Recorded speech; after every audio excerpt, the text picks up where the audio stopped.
نحمده ونصلي على رسوله الكريم اما بعد۔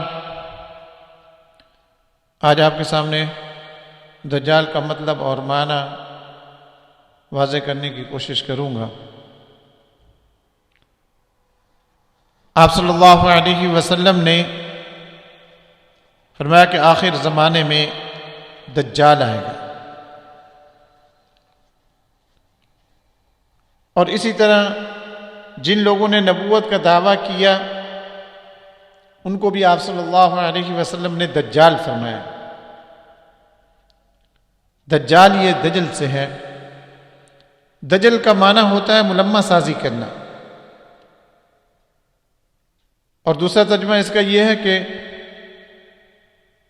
یعنی سونے کا پانی کسی چیز پر پھیر دینا۔ حقیقت میں وہ سونا نہیں ہے، لیکن اس پر سونے کا پانی پھیر دیا گیا ہے، جس کو یوں کہہ سکتے ہیں کہ ظاہر میں کچھ ہے اندر کچھ ہے۔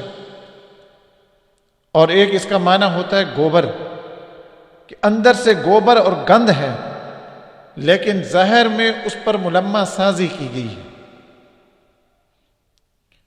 تو جو دجال آئے گا وہ بھی ایسے ملمہ سازی کرے گا، حقیقت میں ہوگا کچھ، دکھائے گا کچھ۔ جس چیز کے بارے میں وہ بتائے گا کہ یہ جنت ہے، حقیقت میں وہ جنت نہیں ہوگی بلکہ دوزخ ہوگی، اور جس چیز کے بارے میں وہ دکھائے گا کہ یہ دوزخ ہے، وہ دوزخ نہیں، حقیقت میں جنت ہوگی۔ اور یہی حال بالکل ان دجالوں کا ہے جنہوں نے نبوت کا دعویٰ کیا، ان کا بھی بالکل یہی حال ہے۔ وہ جس چیز کو دکھا رہے ہیں کہ یہ جنت ہے، وہ جنت نہیں ہے، وہ جہنم ہے، اور جس چیز کے بارے میں وہ بتا رہے ہیں کہ یہ جہنم ہے، وہ جہنم نہیں ہے، وہ جنت ہے۔ وہ کہتے ہیں کہ مجھے مانو، ماننے والے جنت میں جائیں گے اور نہ ماننے والے جہنم میں جائیں گے، حالانکہ حقیقت ایسے نہیں ہے۔ حقیقت یہ ہے کہ دجال کو ماننے والا جہنم میں جائے گا اور دجال کا انکار کرنے والا جنت میں جائے گا۔ اور یہ کیسے ملمہ سازی کرتے ہیں؟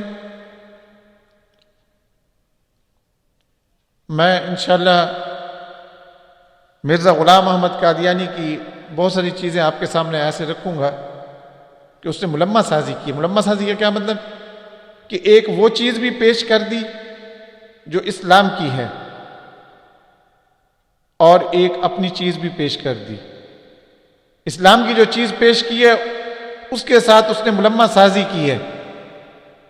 مثال کے ساتھ میں آپ کو سمجھاتا ہوں، جیسے اللہ تعالیٰ کی تعریف ہے، اللہ تعالیٰ کی تعریف کی، اور حق تعالیٰ کی تعریف یہ اسلام کا حصہ ہے،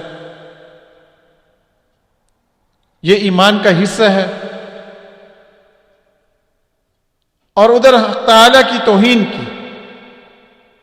اب حقیقت میں تو وہ حق تعالیٰ کی توہین کرنا چاہتا ہے، لیکن حق تعالیٰ کی توہین کو چھپایا ہے اس نے حق تعالیٰ کی تعریف کی ملمہ سازی کے ساتھ۔ کہ جب قادیانیوں سے یہ بات کہی جاتی ہے کہ اس نے حق تعالیٰ کی توہین میں نعوذ باللہ یہ کلمہ بھی کہا ہے کہ وہ کھا جانے والی آگ ہے، نعوذ باللہ، تو وہ کہتے ہیں کہ حق تعالیٰ کی تعریف میں دیکھو اس نے یہ بھی کہا، یہ بھی کہا ہے، کیونکہ اس نے وہ باتیں بھی کہی ہوئی ہیں جو اسلام کے اندر ہیں، تاکہ ایک سادہ مسلمان کے سامنے جب وہ بات رکھی جائے گی وہ کہے گا کہ بالکل ٹھیک ہے۔ اسی طرح نعوذ باللہ اس نے آپ صلی اللہ علیہ وسلم کی توہین کی ہے اور پھر تعریف بھی کر دی ہے۔ اب تعریف کے ساتھ گویا کہ جو توہین کی ہوئی تھی اس کی ملمہ سازی کی ہے۔ اب جب اس کے سامنے توہین رکھی جائے گی کہ نعوذ باللہ آپ صلی اللہ علیہ وسلم کی توہین کر رہا ہے، کہہ رہے ہیں آپ صلی اللہ علیہ وسلم کے 3000 معجزات ہیں اور میرے 10 لاکھ معجزات ہیں، تو کہنے والا کہہ سکتا ہے کہ دیکھو جی فلاں جگہ پر اس نے اشعار پڑھے ہیں، اس نے آپ صلی اللہ علیہ وسلم کی توصیف میں یہ باتیں کی ہیں، اپنے آپ کو غلام کہا ہے، آپ صلی اللہ علیہ وسلم کو آقا کہا ہے، اور آپ کی غلامی کے بغیر کچھ نہیں مل سکتا، اس نے ایسی باتیں بھی تو کی ہیں۔ یاد رکھیں یہی دجل ہے، یہی فریب ہے، یہی ملمہ سازی ہے، اسی کو ملمہ سازی کہتے ہیں،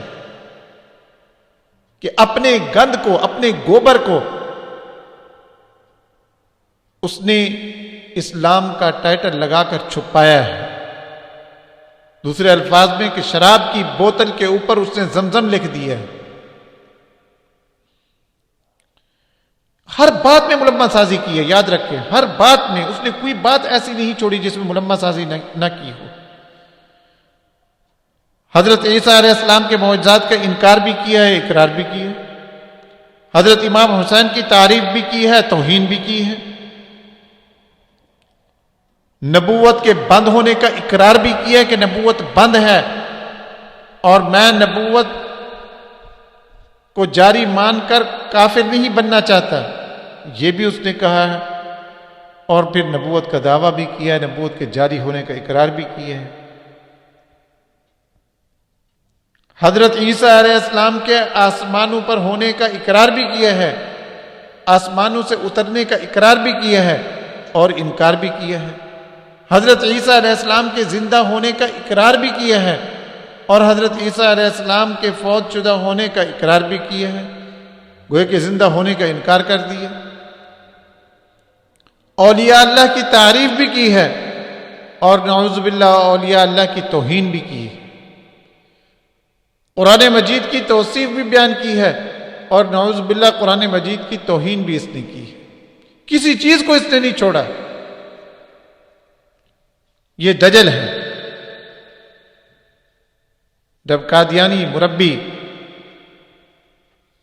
ان مربیان کے سامنے کوئی بات کی جاتی ہے تو پھر کہتے ہیں کہ دیکھو جی اس نے تو آپ صلی اللہ علیہ وسلم کی تعریف میں یہ باتیں کہہ دی،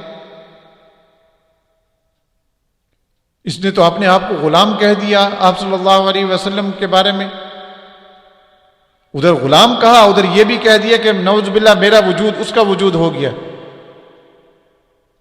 یہ کہنا نعوذ باللہ یہ بھی کفر ہے کہ آپ صلی اللہ علیہ وسلم کا وجود میرا وجود ہو گیا۔ اب اس سے بڑھ کر توہین کہ اپنے آپ کو آقا ثابت کر رہا ہے کہ میرا وجود اس کا وجود ہو گیا، نعوذ باللہ۔ اور یہ ترقی یافتہ دور میں آنے کی وجہ سے وہ چیزیں جو آپ صلی اللہ علیہ وسلم پر نہیں کھلی تھیں میرے پر کھل گئی ہیں، اسی کو دجل کہتے ہیں۔ میں انشاءاللہ اس دجل کے بارے میں مرزا غلام محمد قادیانی کی عبارات سے اس کی وضاحت کروں گا۔ حق تعالی ہمیں سمجھنے کی اور آگے سمجھانے کی توفیق عطا فرمائے۔ وآخر دعوانا الحمدللہ رب العالمین۔